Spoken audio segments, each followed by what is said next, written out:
Hey, welcome to Hot Roster Today, the premiere episode of Hot Roster Today. I am Gary and Thorne. That is the Raging Redhead, Cam Stewart. Cam, how's it going, man? I'm doing pretty good, Gary, and still getting over Canadian Thanksgiving. Yeah. I went wild. A little stuffed. Yeah, exactly. Both literally and figuratively. Oh, big time, yeah. So, for those of you who don't know what Hot Roster is, you're about to find out, and you should find out because it's an amazing app and service for fantasy sports. I mean, it's kind of the revolutionary part of fantasy sports right now. It's breaking down the matchups more. If you don't want to play the season-long stuff, if you're more day-to-day and that's how you kind of want to do things, Hot Roster might just be for you. You can play this on your Android. You can play this on your iPhone. You can go to their website, hotroster.com, and essentially what happens is with any sport you want, whether it be football, baseball, basketball, hockey, you get these cards, and then you have some head-to-head matchups that you can start putting together, maybe 4 matchups, 5 matchups, all the way up to 10 matchups. That's what I like, Gary. And Yeah. I like the variability because, hitting 10, it's like you want to do that. Yeah. You want to do the home run card where you can really do really well. But you know what? Then you can also do the 4 or the 5 or the 6. That's what I like. It's also against the house. It's one of those situations where you're in a matchup. It's not just against, an individual or whatever. It's against the house. They put out the cards. We do our thing. It's perfect. So we break down these matchups, and we're going to help you break down some of these matchups specifically on a week-to-week basis. But first, let's get to some news and notes around the NFL, because obviously it's football season. That's what people are talking about right now. So, the Big Four. Item first, Cam. Item number 1. DeAndre Hopkins and Alshon Jeffrey, two big-name wide receivers heading into the season. I know DeAndre Hopkins was cresting the top 5 in ADP for wide receivers in fantasy this year. Both just 22 catches so far this season. Alshon specifically is dealing with a bit of an injury. It's been lingering the entire season. He does not look 100%. Who are you taking between these two guys the rest of the season? Thing is, I still think you got to go with Hopkins, Gary, and it's tough though. You're right. And you look at Jeffrey, his targets are down too. No more, 7 targets was the most in all the games this season? That's not good enough. And then you're looking at Chicago, the emergence of Cam Meredith too. Yeah. He's been doing some great things. Like it was the Alshon Jeffrey show. Meredith's getting the touches and targets. They're spreading the ball around. As for, I feel bad for DeAndre Hopkins because he is an elite guy, but with Brock Osweiler throwing the ball, major concerns. He's a guy that really can't light it up, but still, he has 3 touchdowns.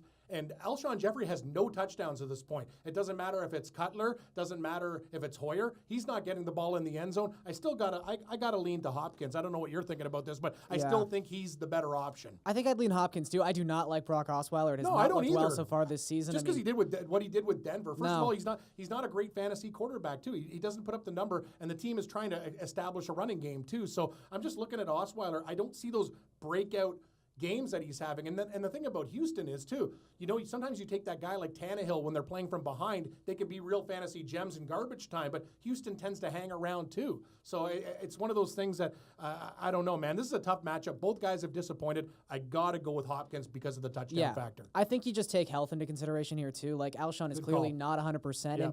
And we can rag on Osweiler, but, again, you bring it up. It's not like Cutler and Hoyer. This sort of combination is anything that's got me salivating over Hoyer's using these throwing guys. for yards, though. I mean, Hoyer's looking okay, but, again, it was probably the best matchup they're going to get all season against the Colts, and they still put up 23 points. It's not exactly an electric offense. That's true. I think Hopkins with the target share right now, give me him, but this is an ugly situation for both these guys. Big okay, time. Sammy Coates, though, Shammy. is someone who... you gotta love Shammy. You gotta love... And people were loving him week 5, Cam, especially people who had picked him up the prior week. 11 targets, 6 catches, 139 yards, 2 touchdowns against the New York Jets. One of those, a 72-yard bomb from Ben Roethlisberger. Also had 4 drops. I mean, one of the weirder box scores we've seen all season long from a wide receiver. So right now, he's had a 40-plus yard reception in every single game he's played so far this season. His 19.2 ADOT and 22.2 yards per reception, both the highest of any receiver with 20 targets so far this season. Looks like he's a big play, touchdown potential. But those guys are kind of week to week, Cam. You never know what you're going to get with these guys. Do you trust Sammy Coates right now? I do trust Sammy Coates, and that's the thing. Big Ben, Gary, and he's one of those guys, and he's streaky too. Oh, yeah. 4 touchdowns, 5 touchdowns. He loves playing at home. Yeah, great call. But he might have a game where he actually throws for 6. And you said it. The thing I like about Sammy Coates is, I thought Marcus Wheaton was going to be that guy.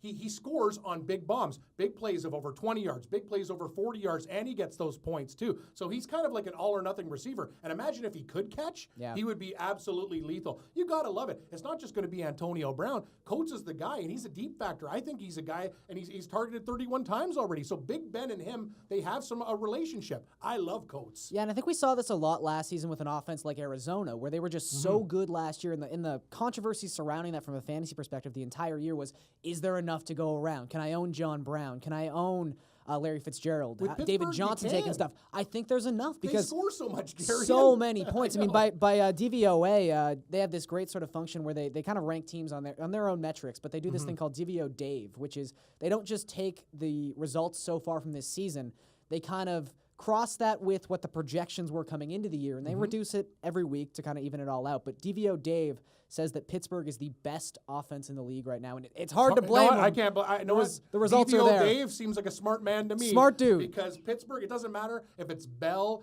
Antonio Brown's going to get his. That's the thing. Pittsburgh's like that Thanksgiving turkey. There's enough to go. It's a 80-pound bird. Everybody gets huge slabs. That's the thing. Nobody's left hungry. They feed everybody. I love the situation for Coates, and he's a burner. Imagine once he starts catching some of these other passes, his numbers are going to go through the roof. And the thing too, from a HotRoster perspective, where we're not PPR on HotRoster, I mean, he's a guy like Deshaun Jackson, like in a standard league, that's where these guys are super, super valuable because you're not going to lose that to the catches. And when you say, Gary, and too, because of HotRoster too, like you look at the names like Jeffrey, and you look at the names like DeAndre Hopkins, he's still one of those guys that's emerging. We might get him as a get some dog, points. a Might get dog some in points some here, matchups exactly. too, which looks really good. We get points with him. So some injuries to break down as well from Week 5. Eddie Lacy left the Packers game against the Giants with an ankle injury. Mike McCarthy kind of came out today and said it wasn't serious. Yep. But also said that he could not confirm Lacy for Week 6, and James Starks has not been good so far this year. No, that's the thing, Gary. And remember Starks before when he came to the University of Buffalo, we started to see that elusive back. Yeah. Remember, 4.1 yards a carry, averaging almost 4. Now you look at his numbers. They're abysmal this year. Like a buck and change a carry, that's not going to get it done. And I'll tell you, the Packers offense, you kind of watch like the team like the New York Giants actually shutting them down. If you're a Green Bay Cheesehead fan, you're concerned because Rodgers can only do so much. He's running for his life, and they don't have a solid running game. Yeah, I mean, Rodgers' completion percentage is way down this season. And Starks, I will say, in some good company, Cam, he and Adrian Peterson, that's the kind of company you want. Only running backs this season to average less than 2 yards per carry. So, yeah, it's a tough situation for Starks. Before we get out of here, Cam, last topic. Last big topic of the day, Golden Tate. Fantasy disappointment by far. Maybe the worst start to the fantasy season by expectations. 30 targets, 17 catches, 143 yards, 0 touchdowns. Did we see the Marvin Jones show coming out too? A lot of people liked him. Chris Meany loved him. I know that. But, they're trying to get him in the offense. It seems like they're giving us some rushes and end-arounds. Like, do you feel like they're force-feeding him at the very least? Like, that's kind of positive? Yeah, I think they do. And I still think you have to. It's a young season. I don't think Jones can keep up the numbers that, he's putting up extravagant numbers. Like, he's blowing up the tote board. And Aquan Bolden's more of a possession receiver. So you have to look at Stafford. The problem, though, with Detroit is, and I talked to you and me and other guys about it, Theo Riddick gets so many balls out of the backfield. That's what they do. He catches so many. He takes things away from I think those are the two key names. It's Theo Riddick and it's Anquan Bolden. If you look at Bolden's ADOT right now, it seems like he's filling the role Tate had last year. Tate's still a buy low candidate because I could see the numbers going. It's low. It's low. He's at the bottom of he's at the bottom of the barrel right now. It can only go up. Well, so that's some information you might find valuable for next week's slate of HotRoster action, which obviously is released on Wednesday. So look forward to that tomorrow. However, Cam and I got to break down some stuff that happened during Week 5, the actual matchup. So we're going to break down where you maybe went wrong or maybe where you went right during Week 5 on HotRoster. So stick around for that.